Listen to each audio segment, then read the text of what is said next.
All right, today's May 2nd. Joel and I got tired of being quarantined from the COVID-19 epidemic or pandemic that's going on. So we found a place in southern Maryland, a little bit more of a drive for Joel, but kind of in my back of my woods. It's about a 10-mile trail that we're going on. We haven't been obviously hiking for some time, so we're just going to go and get as far as we go and enjoy ourselves, get outside. Some of the parks around here obviously are packed because people are, only thing to do, people are trying to get out. So we thought we'd try this out and take you guys along, stop along the way, make some comments, and I brought a little some granola with me and some water just for energy. And gorgeous, like mid-60s. Yeah, it is beautiful out. It's not not hot, not really cold. It's a perfect day. So we'll take you along with us and show you what we see. All right. Okay, we're only about a mile in. It's a beautiful day out. We stopped at this supposed, I guess, overlook, but you can't really see much. There's a bench here and there's trees down there. There's water down there, but yeah. Trees, so you can't see much. So not very far in. It's been beautiful, so we're gonna keep going. We'll get to a point where this straightens out and goes up to another circle or loop. We'll go around that loop and come back down and then finish this loop on the other side. So anything else comes up or anything else to see, we'll be sure to show you. Okay, so we ran into some flies flying around. We don't know if they're mayflies. I think maybe they're ants with wings. Not sure. But you probably can't see them flying around. But if you come down here, let me not get in the shade, the light here. That log's not to moving. This log. Yeah, the log is not moving. It's all the flies on it. There are tons, hundreds, thousands of them, and down here as well. Oh yeah, dude. It goes all the way back. Yeah, that is crazy. There's hundreds of thousands. Pretty neat though. They're even up this little branch. And they keep up this log. And they just keep going. But yeah, pretty cool. Yeah, I don't know what they are, but we noticed a little cloud of them, and then Joel spotted them down on the log. So yeah, they're just flying. Yeah, there you go. It's flying everywhere, landing on my legs and my socks. So, oh, and so yes, I got my summer kilt. See if I can spin this around and I'll show you guys. Okay, so my kilt that I usually hike in was wool and acrylic, so it was pretty hot and heavy in the summertime. So that was by Atlanta Kilts. Great kilt, really love it. It's just not practical for the summer. It's pretty hot. So I went ahead and ordered a summer kilt through Sport Kilts. I have that on now.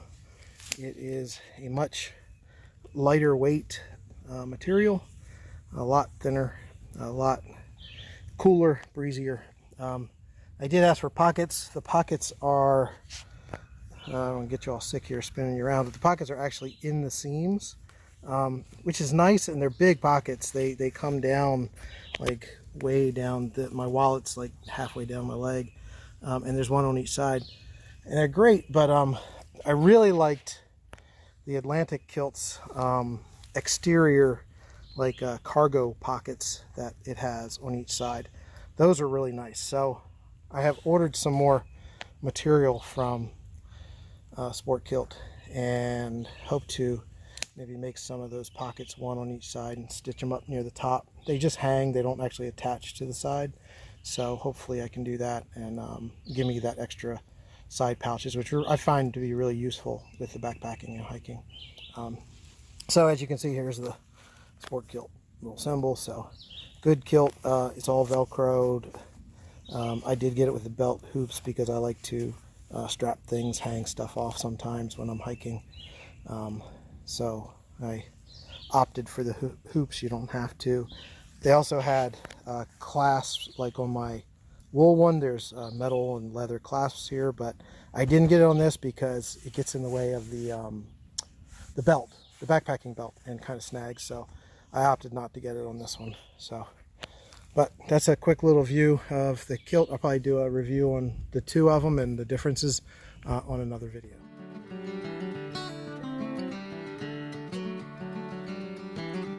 So we're about the 2.5 mile mark. We just came from that trail over there, across this little bridge with this stream going through. Nice quiet little area. You can kind of hear the birds chirping. Yeah, there are some man-made bird houses around in here. It's kind of a low spot. There's an inlet, kind of estuary type creek further up. So once we get there, we'll probably stop and take a long break and kind of figure out if we want to do the other loop on the other end, head back, what time it is, all that kind of stuff. So, but this is it for now. And it's very beautiful out. It's nice. The weather's great. Sky is, as you can see, very clear and blue. So couldn't have picked a better day. All right, we'll get back with you. Okay, so we were coming down the trail and Joel's eagle eye spotted this. I don't know how I missed it, but this massive. Well, it's small. So. Right? I think it might be a poplar, but man, this is a big tree. Yeah, this thing's huge. Around. Yeah. See if I can't give some perspective. Let's see. Here, you want to stand? I threw the banana away for scale. Yeah, for scale. It's a stand kind of next to it or something, but yeah, that thing is pretty huge. Goes all the way around. Yeah, that thing is big. So anyhow, thought we'd share. It's got a lot of vines growing up it. One of the things we have noticed in this forest is that it's maintained. Typically, most of the vines, I should say, are cut off, especially on the chestnut trees, because this is an American Chestnut Land Trust forest. So there are some chestnut trees in here. They're trying to help them to come back from the plight back in the early 1900s. There was a fungus that came from the Asia that infected a lot of the chestnut and killed them off. That's why a lot of chestnut was valuable and expensive furniture and all wise, because it was hard to come by. But they've done a pretty good job. We've seen quite a few chestnuts in here, nice sized large ones. So there's several of these types of forests in the area or parks to help try and bring them back. So, but anyhow, there's our massive, we think is a poplar. It's pretty big tree. All right, thanks, and we will get back on the trail.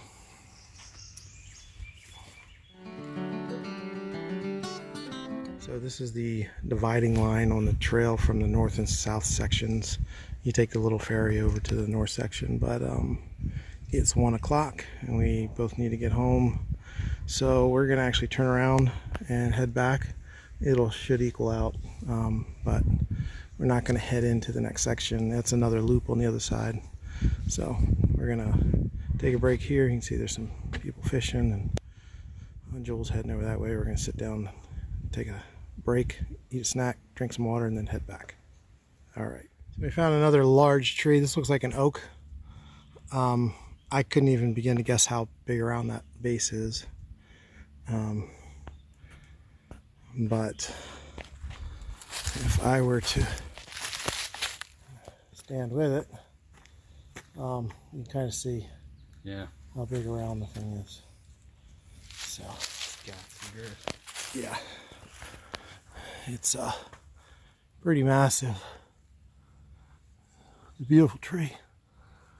It's got some old dead branches up in there, but for the most part, the top's still good shape, living. So, that's a big tree. So, anyhow, we're on our way out. A few more miles to go, so we're headed that direction. All right. All right, so it's 3 o'clock.